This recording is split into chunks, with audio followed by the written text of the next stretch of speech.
बार बारिश में main road के भी उतने ही हाल है जितने कि लिंक रोड के। नमस्ते जी। बड़े नहीं होते बड़ी गाड़ी वाले, वैसे चल रहे थे हम उस रोड पे रात को। Good evening to all. आज शाम के 7 बजने को है और अभी भी हल्की हल्की धूप खिली है आसपास के पहाड़ों पे हल्की धूप खिली है। और रोड का देख सकते हैं आप व्यू इस तरह का है। 2-3 दिन से लगातार बारिश हो रही थी, बहुत ही ख़तरनाक, मतलब पूरी रात बारिश चल रही थी एक दिन। तो रोड के इतने ज़्यादा हाल हो गए थे, ये आप देख ही सकते हैं। ये तो कम है, अभी तो आगे बताएंगे और बताएंगे आपको। ये तो मेन रोड है, मेन रोड चलो उतना भी ठीक है, पर लिंक रोड के हाल बहुत बुरे हैं। लिंक रोड के आपको मैं हाल बताऊंगा। और यहाँ पर सेब भरे जा रहे हैं। इस बार बारिश में मेन रोड के भी उतने ही हाल है जितने कि लिंक रोड के। मतलब ऐसी बारिश, बड़ी खतरनाक बारिश, बहुत ही खतरनाक बारिश। हमारे मोग एरिया में उतनी तबाही तो नहीं हुई है, उतना नुकसान नहीं हुआ है सोग सिराज के मुकाबले, पर थोड़ा बहुत हुआ है, उतना ज़्यादा नहीं हुआ जितना कि सोग और सिराज में हुआ है। करते हैं आप इस तरह के। अभी तो पानी टिकेगा ही रोड पे, क्योंकि कल ही बारिश तो ये हल्की हल्की तो आज भी लग रही थी, पर कल के मुकाबले नहीं है आज इतनी। बारिश इतनी ख़तरनाक हुई है कि भाई जहाँ पर मेरा घर है, मेरे घर तक का जो रोड है वो बंद हो चुका है। मतलब बिल्कुल ही बंद हो चुका है वो रोड। तो ये बाइक घर तक नहीं जाती है, तो घर से 1 किलोमीटर दूर, 1 किलोमीटर कह सकते हैं आप, 1-1.25 किलोमीटर है, वहाँ तक जो है चल के जाना पड़ता है। चलो उतना भी ठीक है। पहले तो बहुत ज़्यादा था, पहले तो 2 से 3 किलोमीटर बंद था। तो फिर हमने सभी गांव वाले इकट्ठे हुए और उस रोड को सही किया। उस कारण से रोड शुरू हो गया है हमारा। रोड तो वैसे ब्लॉक ही होने थे अगर सेब का सीज़न का सिस्टम नहीं हुआ होता। अगर सेब सीज़न नहीं हुआ होता तो भाई रोड तो रिपेयर करने नहीं थे उतने ज़्यादा। लिंक रोड, मेन रोड तो चलो करने ही पड़ते हैं, क्योंकि बसों का ट्रांसपोर्ट फिर बंद हो जाता है। जो लिंक रोड है फिर वो रिपेयर नहीं होने थे उतने ज़्यादा जितने कि हुए हैं आजकल। लिंक रोड को रिपेयर करने का कारण ये भी है क्योंकि जो हमारे बागवान भाई है उनके सेब जो है फिर फंस गए थे, मतलब निकालने का कोई और ऑप्शन नहीं था, जिस कारण से लिंक रोड जो है खोलनी पड़ी।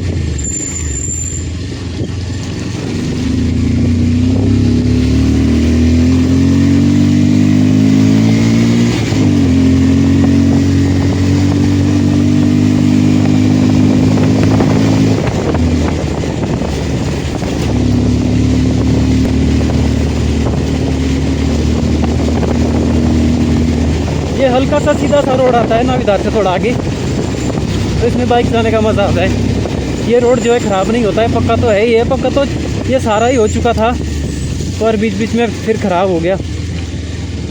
मतलब पक्का कराने का कोई फ़ायदा नहीं हुआ। देखो रोड के हाल, ये सारा पक्का था, मोग से लेके आगे अशला तक, अशला सरान तो पक्का बहुत पहले से हो चुका है। से हालात इसके वैसे ही हो गए जैसे कि पहले थे। बीच बीच में पक्का है, अच्छा है रोड, बाकी कुछ जगह तो ऐसी है कि भाई बुरे हाल। तो उन जगहों को देख के ये तो पता चलता ही नहीं है कि भाई यहाँ ये रोड भी पक्का हुआ था कभी, ऐसी सी बात है। और इस टाइम फिर गाड़ियाँ भी कंटिन्यू चलती रहती है। ये देखते हैं 36-31 कैसे कैसे गाड़ी।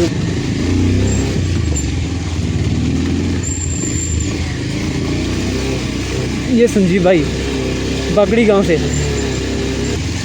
नमस्ते जी।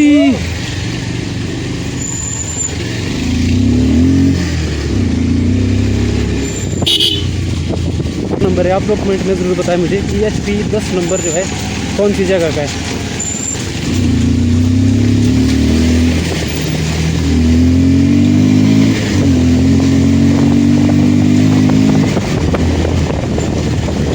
थोड़ा सा यहाँ पर रोड सीधा है, जहाँ पर हल्की सी स्पीड बढ़ा सकते हैं। बाकी तो बुरे हाल है रोड के। यहाँ देखो किस प्रकार के मतलब किस तरह की यहाँ पर कंडीशन हो चुकी है रोड की, बहुत ही बुरी।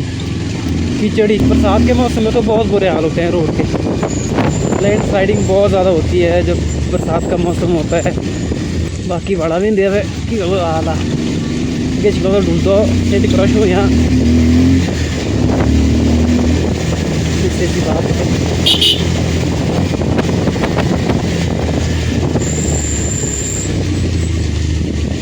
ये देखो बरसात के मौसम में रिस्क बहुत ज़्यादा रिस्क रहता है, बहुत ज़्यादा रिस्क। ऊपर से गिर रहा होता है कहीं और पीछे से चल रहे हैं ड्राइवर लोग बाइक राइड, कहीं बस लग गया तो भाई फिर तो पता ही है क्या होगा।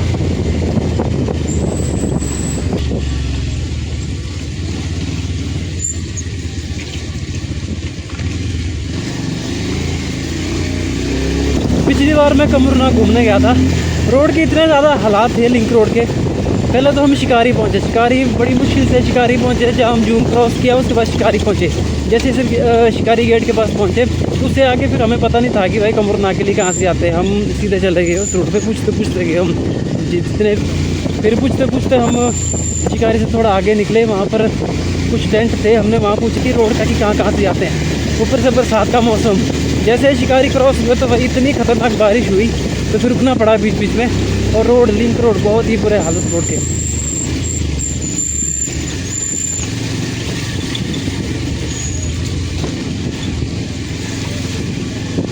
VNO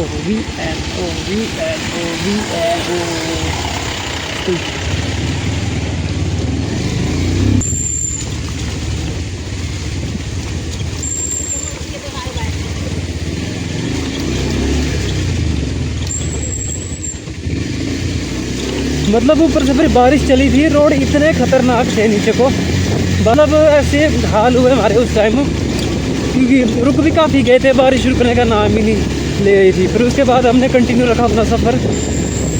फिर रास्ते में बारिश हुई, आराम से बारिश, तो सफ़र बहुत लंबा था तो बारिश चलती रही और हम भी चलते रहे। फिर उसके बाद ऐसा हुआ कि भाई इतने खतरनाक रोड के साथ ऊपर से बारिश और ऐसे नाले बह रहे थे रोड में भी नीचे, मतलब रोड तो कच्चा था ही, वहाँ से नीचे तो फिर मतलब पूरे हाल, जूते कपड़े सारे भीगे, मतलब ऐसी कोई चीज़ सूखी नहीं मिली कि भाई बहुत बुरे हाल। फिर उसके बाद नीचे पहुँचे, हमें पता नहीं था कि पहली बार तो जा रहे थे। उसके बाद हम पहुँचे देवीदड़। जैसे देवीदड़ पहुँचे उसके बाद मैं पहले भी पिकनिक पे वहाँ पर आया था स्कूल टाइम नहीं sorry college time.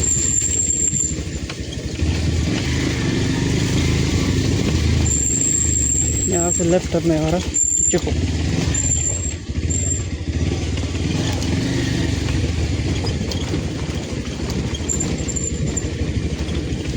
College time में वहाँ पर देवीदड़ आया था, पर मुझे नाम उस टाइम पता नहीं था कि यहाँ को देवीदड़ बोलते हैं।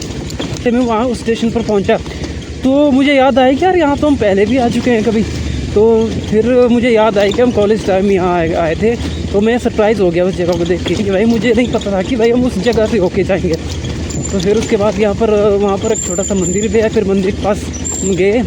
तो फिर उसके बाद हम वहाँ थोड़े घूमे फिरे, फिर हम वहाँ से चले। बारिश उस टाइम रुक गई थी, हल्की लगी थी, मतलब उतनी ज़्यादा नहीं थी, मतलब भीगने लायक, थोड़ी हल्की बारिश थी उस टाइम। तो फिर उसके बाद जैसे हम वहाँ से निकले तो फिर बहुत नीचे को था, मतलब उतराई थी, नहीं बहुत ही ज़्यादा डाउन था नीचे को। फिर उसके बाद वहाँ से हम निकले तो फिर एक मेन रोड आया, पता नहीं कौन सा रोड था, हमें ध्यान नहीं है। फिर वहाँ से फिर से ऊपर गए, एक ऊपर से बारिश लगी थी उस टाइम तो रुक गई थी, मतलब बारिश तो वहाँ भी थी, पर जो रोड के हाल थे तो भाई अरे बहुत बुरे हाल थे। जो गाड़ियाँ थी वो तो नीचे मेन से थोड़ी ऊपर आई, जहाँ तक गाड़ियाँ चढ़ पाई वहीं तक वो सारी गाड़ियाँ गई। उसके बाद गाड़ियाँ भी ऊपर नहीं गई, लोग जो है पैदल चल रहे थे। और मैं बाइक लेके जा रहा था, उसमें एक मेरे साथ मेरे भाई थे। तो हमने ये तो देखा नहीं कि भाई रोड कैसे है, मतलब जैसा भी है देखा जाएगा। वो कंडीशन बहुत ही ख़राब थे, बहुत ही ख़राब कंडीशन थी उस टायर की, बिल्कुल प्लेन हो गया था, मतलब ग्रिप जो है बिल्कुल भी नहीं थी, बिल्कुल प्लेन हो चुका था वो रोड। फिर हम उस सफ़र में चलते रहे। रोड तो बिल्कुल ही कीचड़ वाला था, कहीं से भी सूखा नहीं था, कीचड़ में साथ। और गाड़ी उस पर गई थी, कुछ गाड़ी गई थी, और उन गाड़ियों ने रोड के ऐसे हालात किए थे कि भाई वहाँ से पैदल भी चलना बहुत मुश्किल था। मतलब कि बहुत ही कीचड़ जो है वहाँ पर इकट्ठा हो चुका था, बन गया था उन गाड़ियों के टायर से। क्योंकि जैसे जैसे गाड़ियों का टायर स्किट मारता रहेगा कीचड़ में, उतना ज़्यादा फिर फैलता जाएगा, उतना ज़्यादा फिर ख़राब हो जाएगा रोड। फिर उसी चलते फिर मैंने भी बाइक निकाल दी। मैंने भी हार नहीं मानी कि भाई चलो चलो हम तो चलेंगे ही। तो फिर मेरे भाई थे पीछे, बीच बीच में तो उनको धक्का भी लगाना पड़ा बाइक के लिए। तो एक जगह ऐसा धक्का लगा कि भाई उनके कपड़े ख़राब हो गए। मतलब वो टायर के प्रॉपर पीछे आगे धक्का लगाने, जैसे ही टायर घूमा पीछे वाला तो कीचड़ के ऊपर जैसे ही घूमा वो उनके कपड़े मतलब उनके कपड़े ख़राब हो गए। फिर वो पछता रहे थे, अरे मतलब क्या कर दिया अब हम, चलो अब क्या कर सकते हैं। बड़ी मुश्किल से वहाँ से गए हम उस रोड से। मतलब बहुत ही ख़तरनाक रोड था। खासतौर पर सारा जो रोड का जो हाल था, वो जो भी कारण था, मतलब रोड के ख़राब होने का जो कारण था वो सारा का सारा बारिश थी। यानी कि बारिश से ही वो रोड जो है इतना ख़राब हुआ। और रोड एक तो मिट्टी वहाँ की बिल्कुल चिकनी मिट्टी थी, बहुत ज़्यादा, मतलब प्योर चिकनी मिट्टी। जहाँ भी कुछ ऐसे पॉइंट थे कि भाई ख़राब पॉइंट है, जहाँ चढ़ाई है, मतलब था तो चढ़ाई ऊपर को ही जा रहे थे। मतलब कि भाई जहाँ भी ऐसे पॉइंट थे बेकार, वो सारे चिकने पॉइंट थे। और ऊपर से पीछे वाले टायर में ग्रिप बिल्कुल नहीं है, यानी कि ख़त्म हो गया था टायर घिस घिस के। फिर जैसे तैसे हम वहाँ पर पहुँचे। फिर उसके बाद जैसे वापस आए वहाँ पर पहुँचे, उसके बाद क्या हुआ कि हम घर से 10 बजे गए घर से। तो 10 बजे घर से गए तो कमरूनाग हम पहुँचे कम से कम 6 बजे के आसपास। फिर हमारे कपड़े भी ख़राब हो गए थे, जूते बिल्कुल ख़राब हो गए थे। फिर वहाँ पर एक नलका हमें दिखा वहाँ पर पहुँचते ही। फिर हमने वहाँ पर कपड़े और जूते थोड़े पोंछ लिए।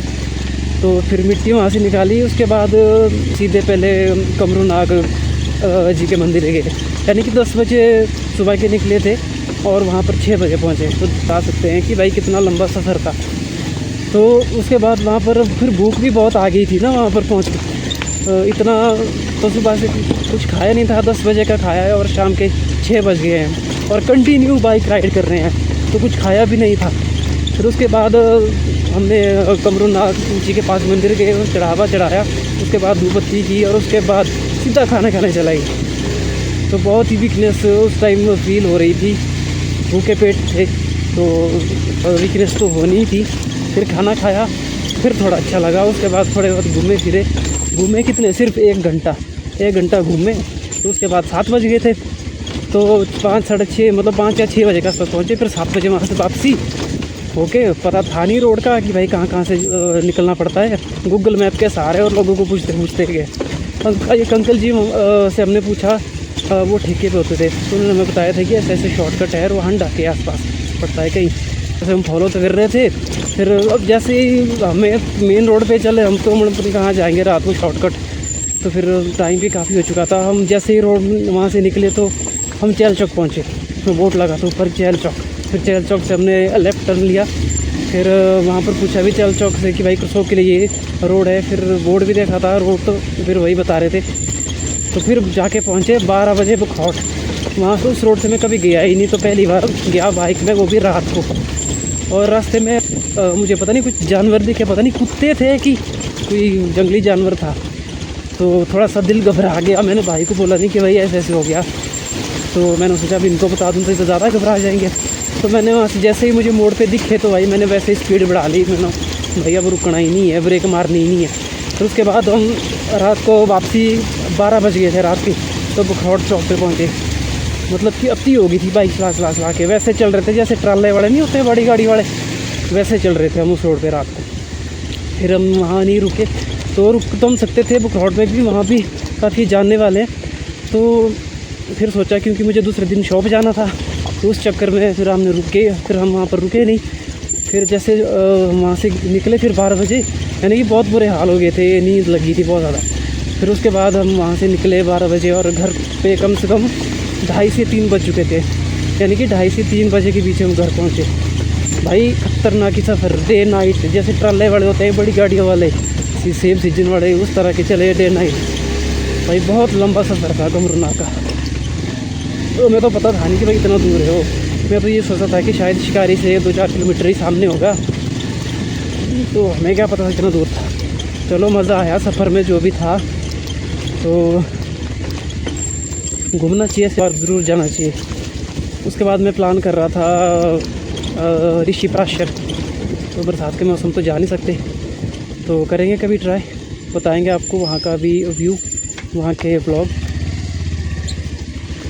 और मैं अपनी पार्किंग में पहुँच गया।